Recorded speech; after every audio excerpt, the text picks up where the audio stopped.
Ladies and gentlemen, this is the Night Gallery. Night Gallery was a show put together by Rod Serling, who also created The Twilight Zone. While The Twilight Zone had some horror twists to it, it was really more about science fiction and clever writing, even if the stories didn't always reflect that. Night Gallery was the opposite. It had some science fiction episodes and plenty with rather good writing, but mostly this one was about horror. Serling didn't have as much creative control on the series as he had with Twilight Zone, much to his disappointment, but he was a consummate professional and did his job well, introducing each segment with class and sophistication for 3 seasons. These are my top 15 Night Gallery segments. Number 15. The nature of the enemy. Unlike Twilight Zone, the first 2 seasons of Night Gallery are an hour long and feature multiple stories in each episode of varying length. The nature of the enemy is 9 minutes long and is short and sweet, building up to the twist at the end. At NASA, several rockets have been sent to the moon to establish a colony. This premiered a week and a half after the 1-year anniversary of the Apollo 11 moon landing, but they've lost contact with them, only getting a garbled message about an attack. A surviving astronaut explores the surroundings and finds a structure constructed out of the materials from the rockets. Who is the enemy? Well, don't want to give away the twist. Check it out for yourself. Number 14. They're tearing down Tim Riley's bar. Putting this one so close to the top of the list is going to be controversial to some Night Gallery fans, because this one is considered by many to be the best episode of the series, written by Rod Serling himself, but this is just personal opinion. I like Night Gallery for the ghouls and goblins, and this one doesn't have any. It can be seen as a companion piece to The Twilight Zone's Walking Distance, because it explores similar themes. William Wyndham plays an aging executive who's come to realize that his better days are behind him. His wife is dead, his career is on the downturn as a young up-and-comer is vying for his position, and most recently he's learned that his old haunt, Tim Riley's bar, is being knocked down. He finds himself continually traveling back to the old days, re-experiencing the good and bad times, but being unable to stay. It's sentimental and sweet as all hell, and easy to see why many people love it. Good stuff. Number 13. Room with a View.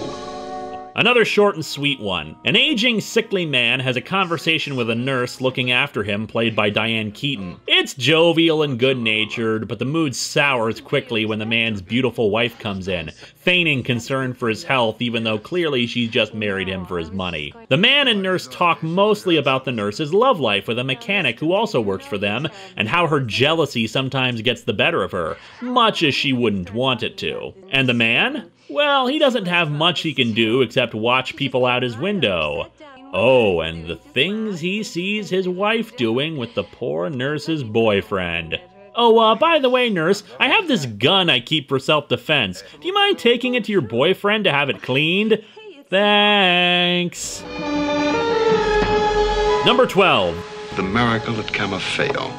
An insurance claims investigator has followed a couple to a Spanish village called Camafeo, where there's a small church on a hill that's said to grant miracles. The man in the couple claims that he's completely paralyzed from the neck down and won the case against the insurance company, but the company is dubious given the lack of medical proof of his paralysis. And yep, the man is indeed lying about his condition and plans to go up the hill with his wife to get a miracle and thus walk again with all the money. I'm not quite certain how that would work, since I don't think miracles are an accepted defense in a court of law, but whatever. The plan seems to work. Or does it? Number 11. Pamela's Voice. Another short and sweet one, but with enjoyable performances. John Astin, who you might know as the original Gomez from the Addams Family, plays a man who encounters the ghost of his deceased wife, Pamela. Pamela was shrewish and a loudmouth, never approving of anything he did and always nagging him until he finally murdered her. Like I said, this one is all in it for the performances, and a bit of the writing too, as Astin plays it like he's genuinely curious about the afterlife, though what really matters to him is that he's so happy that he's finally free of Pamela and her voice. But maybe he shouldn't have celebrated so much. Number 10. The Dead Man. A scientist brings in a colleague to examine his discovery. He's found a way to use hypnotic suggestion to make a man spontaneously develop illnesses and injuries that he never had. He's otherwise perfectly healthy. Unfortunately, the scientist is undermined by the fact that the hypnotized man is having an affair with his wife. He knows about it, but he doesn't want to jeopardize either his own relationship with her or the experiment. However, they do work on the next phase of the experiment, the most dangerous, to make him simulate death itself. It seems to go fine at first, but they're unable to bring the man out of the hypnosis despite using the trigger again and again. It's only sometime later, after the wife has slipped into depression, that they discover that they used the wrong trigger to wake him up. And then the wife flees to implement the correct trigger in his crypt. Number 9. You can't get help like that anymore. A company that makes lifelike service androids gets a return from a couple who claim the android is defective. However, examination of the android shows that it's been heavily abused by its owners. But what's more frightening for the company is that they see the android is shedding tears. Yep, the machines are evolving, developing intelligence and emotion. They give the couple a replacement, but this one is different. To ensure it's not abused anymore, it's been programmed for self-defense. So when the drunken couple try to take out their frustrations on the android, it fights back. Just a good old lesson to be kind to your property, especially to the machines. They may not like how you treat them. Number 8. The Other Way Out.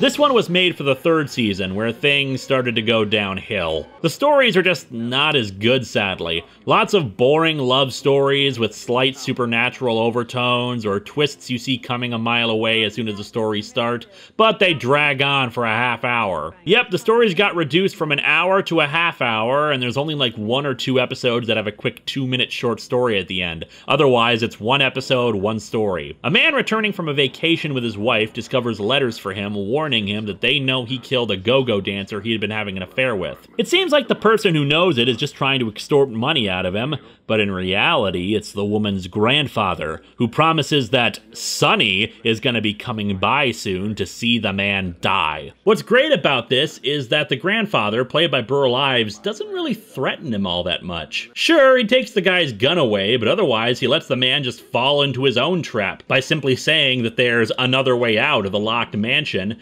and just sits and waits for the guy to make his own mistakes. Number 7. Certain shadows on the wall. A rich woman is dying and her brother and sisters are staying in her house while they wait for the end. None of them are very good people, but the brother is the worst. Sick of his sister and only wanting her to die so he can get her inheritance and sell off the place. However, after she finally dies, a shadow resembling her is permanently embedded on the living room wall, a constant reminder of her presence. It can't be painted over and they can't find the source of the shadow. Things aren't made any easier when one of the sisters suspects that the brother sped things along with their dead sister. Number 6. Cool Air. Based on a short story by H.P. Lovecraft, this one is all about the gore at the end, so I won't spoil that by showing you it. Basically, it's about a woman who becomes friends with a man who knew her father. He doesn't seem all that much older though, but we soon discover that he has some kind of medical condition keeping him confined to his apartment and requiring him to constantly run air conditioners and a refrigeration system. During a heat wave, it breaks down and he begs her to find help before his condition becomes irreversible. We learn that he found a way to cheat death, but it requires keeping his body extremely cold or it'll break down. Chilling. Number 5. Pigment Model.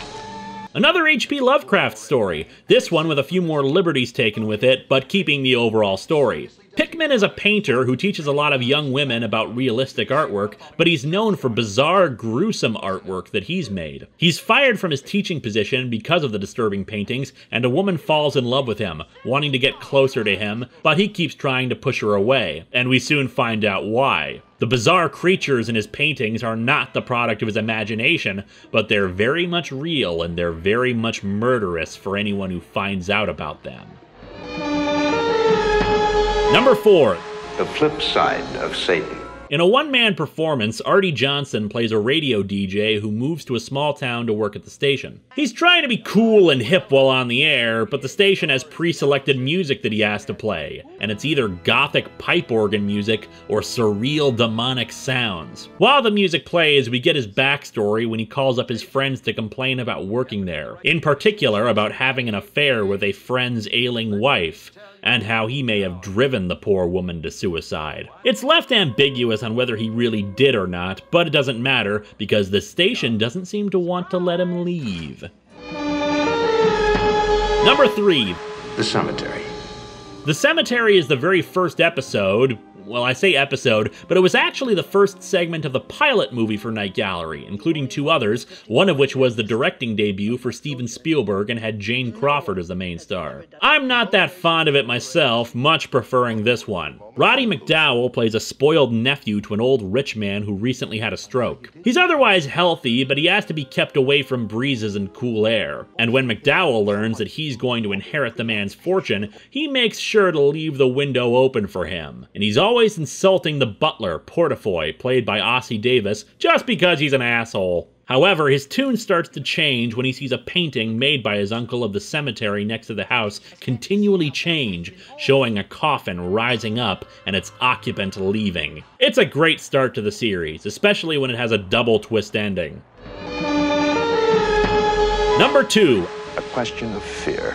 Leslie Nielsen, 9 years before he was in Airplane and got his reputation for comedic work, plays a retired colonel who scoffs at the claim of a fellow country club member that his house is haunted. He bets Nielsen that he won't survive a night in the haunted house, which Nielsen agrees to. He thinks he's conquered fear and that even if the place was haunted, he's not scared of anything. And soon he starts experiencing the ghosts of the place and not cracking a single inch from it. But like the cemetery, this one comes with a double twist that's worth it, being hinted at throughout the story very cleverly.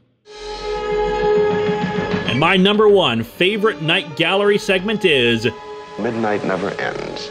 A woman picks up a hitchhiker on the road and they start traveling, but are plagued by a sense of déjà vu. They know about each other and what's going to happen. Their own personal stories are odd too. The man seems to recall things from another life, as if he was in the Old West. The woman has a gun, but she doesn't know why. It's all very surreal and minimalistic. They're driving at night, but there are no stars, no moonlight, just the headlights and the occasional street sign. It's as if they have the general idea of everything, but the details are missing. They come upon a closing diner and they know what'll happen if they go in, but are compelled to do so. They hear strange banging noises on occasion too, and slowly put together who they are and what's going on. I'll leave that for all of you to find out what it is for yourselves. Night Gallery in the end is not for everyone, but I do recommend it, especially if you're a Twilight Zone fan, or just a fan of anthology shows altogether. It's very much a product of its time. The hair, the clothes, the way people talk,